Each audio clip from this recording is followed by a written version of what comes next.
भडगाव पाचोऱ्याचे आमदार किशोरप्पा पाटील आपल्या बरोबर आहेत। किशोर पाटीलजी, आज तुम्ही सभागृहात खरं तर तुमच्या भडगाव पाचोऱ्याच्या कृषी उत्पन्न बाजार समितीच्या संदर्भात प्रश्न उपस्थित केला। तहसीलदाराचं निलंबन जे आहे ते महसूल मंत्र्यांकडून करण्यात आलं। एकंदरीतच एकूण प्रकरण काय आहे?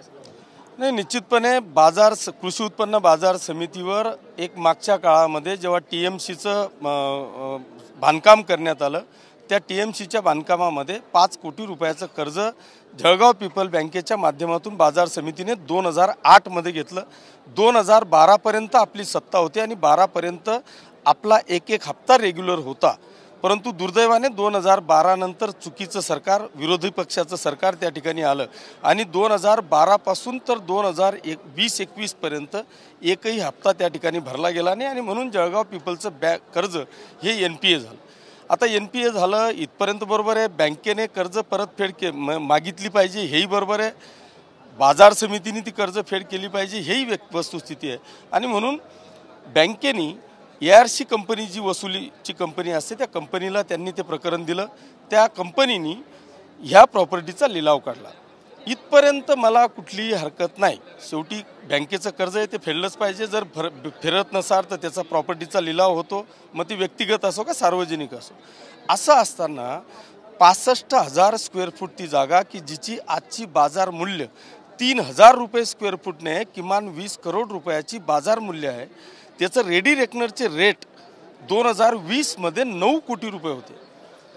9 कोटी रुपयाची म्हणजे रेडी रेकनर असताना 9 कोटीच्या खाली कुठलंच गव्हर्नमेंट, कुठलीच कंपनी खाली येऊच शकत नाही। त्या रेडी रेकनरच्या वरती 1 रुपया का असेना तो लिलाव करावा लागतो, हे कायदेशीर बाब आहे। असं असताना ती ARC कंपनीला ह्या बिल्डरांनी मॅनेज करून मुंबईला पेपरला जाहिरात दिली, म्हणजे जखम गुडघ्याला आणि इलाज डोक्याला, प्रॉपर्टी पाचोऱ्याची जाहिरात मुंबईला, आणि प्रॉपर्टी कोण घेत आहे? पाचोऱ्याचे मोर्या कन्स्ट्रक्शनचे बिल्डर यांनी ती प्रॉपर्टी फक्त 4 करोड रुपयाला घेतली। 4 करोड रुपयाला घेऊन महिना, 2 महिना, 4 महिने कोणालाच कळू दिलं नाही। जेव्हा ती प्रॉपर्टी खरेदी झाली आणि त्या उतार्यावर नाव लागलं तेव्हा बाजार समितीला माहिती पडलं। त्याच्यानंतर आपलं सरकार आलं। आपलं सरकार आल्यानंतर आम्ही तातडीने त्या ठिकाणी कोर्टात गेलो। कोर्टात त्याला थांबवण्याचा प्रयत्न केला। आज मुंबई DRTA कोर्टामध्ये ती तारीख होती, 1 वाजता आपलं प्रकरण होतं। मी तहसीलदारांना फोन केला की आम्ही DRTA कोर्टामध्ये दाखल केलेलं आहे, ते प्रकरण तुमच्याकडे अर्ज सभापतींनी त्यांच्या नावाने अर्ज दिलेला आहे की तुम्ही आमची कोर्टात केस चाललेली आहे, कोर्टाने जर निकाल दिला किंवा त्या बिल्डरांना दिली पाहिजे तर आमचं काही एक म्हणणं नाही, पण जोपर्यंत कोर्टात केस चालू आहे तोपर्यंत तुम्ही त्यांना ताब्यात देऊ नका, अशी विनंती सभापतींनी केली। कोर्टात दाखल केल्याचे कागदपत्र त्यांच्याकडे सबमिट केले, पण शेवटी आर्थिक व्यवहार होता। तहसीलदारांना मला जे काही माहिती पडलं आहे त्याला 50 लाख रुपयाचा आमिष त्या संबंधित बिल्डरांनी दिलं आणि त्याला सहज शक्य आहे। जी प्रॉपर्टी 20 कोटीची आहे ती प्रॉपर्टी जर का त्याला 4 करोडमध्ये भेटत असेल तर 50 लाख रुपये तहसीलदारांना देणं त्याच्याकरता एकदम किरकोळ बाब होती। त्यांनी माझा फोन घेणं बंद केलं, नंतर त्यांनी फोन स्विच ऑफ केला। मी 11:30 वाजता 11:35 मी त्यांना मेसेज टाकला की तहसीलदार साहेब, तुम्ही आज मोठी चूक केली की तुम्ही एका आमदाराचा, माझी स्वतःची प्रॉपर्टी नाही, ती या पाचोरा आणि भडगाव तालुक्यातल्या तमाम शेतकरी सभासदांची प्रॉपर्टी आहे आणि ती तुम्ही जर का अशा स्वस्तात कोणाच्या तरी घशात घालत असाल, तुम्हाला एवढी काय घाई आहे? तुमच्या छातड्यावर वाळूचे इतके ट्रॅक्टर, डंपर दिवसे ढवळा चालत आहे, एवढे सगळे बोगसगिरी तुमच्या महसूल विभागामध्ये असताना तुम्हाला इतकी काय घाई आली की तुम्ही सकाळी 9 वाजता पोलिसांचा 15-20 लोकांचा ताफा घेऊन डायरेक्ट ती प्रॉपर्टीचा ताबा घ्यायला आला? का बरं? तर फक्त माझं जे मिरिट आहे ते मिरिट कोर्टातलं डाऊन व्हावं। त्यांना माहिती होतं बिल्डरांना की याला 100% स्टेटस को मिळेल आणि तो मिळाला।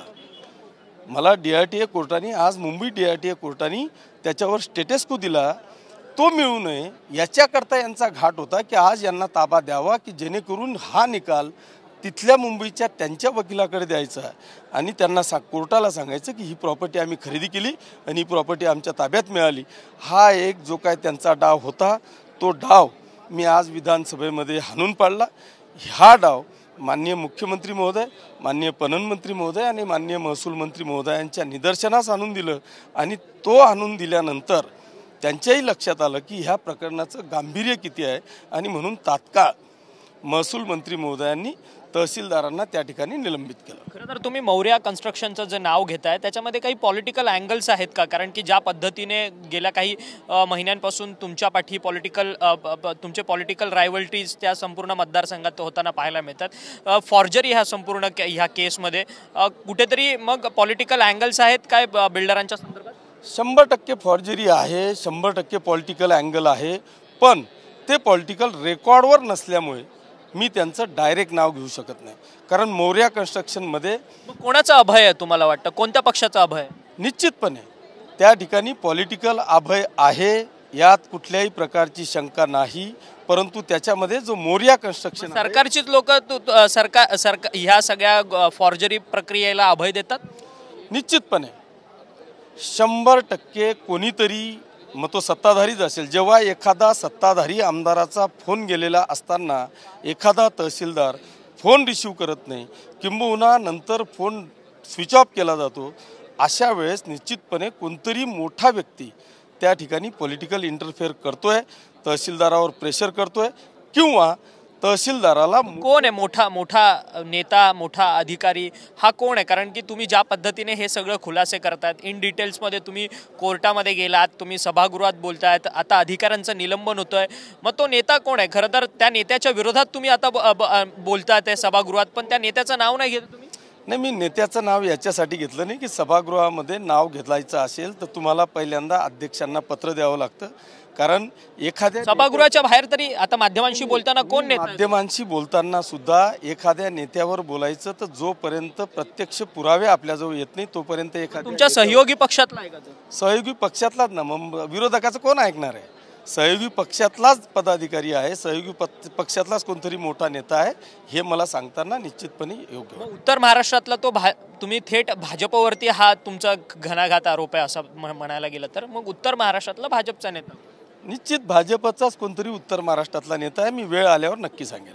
धन्यवाद. तुम्ही आमच्याशी बातचीत केली होते. सत्ताधारी पक्षाचे पाचोरा भडगाव तालुक्याचे आमदार किशोरप्पा पाटील, त्यांच्या संपूर्ण मतदारसंघामध्ये फॉर्जरी झालेली आहे एक संपूर्ण जागेच्या प्रकरणासंदर्भात तो मुद्दा जो आहे तो आज विधानसभेत त्यांनी उपस्थित सुद्धा केला आणि तहसीलदाराचं निलंबन जे आहे ते महसूल मंत्र्यांनी केलं. परंतु या सगळ्या गोष्टीला अभय जे आहे ते सत्ताधारी पक्ष अर्थात भाजपच्याच एका बड्या नेत्याने या सगळ्या गोष्टीला अभय दिलेला आहे आणि लवकरच मी त्याचं नाव जाहीर करेन असा सूचक इशारा जो आहे तो भडगाव पाचोऱ्याचे आमदार किशोरप्पा पाटील यांनी आपल्याशी बोलताना केलेला आहे. व्हिडिओ जर्नलिस्ट गणेश मोरेसह अक्षय मंकणी, TV9 मराठी, नागपूर.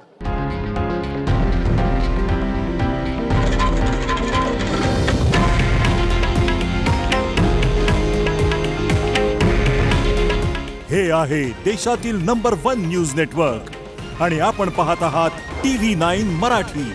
काळजी तुमची, हित महाराष्ट्राचं.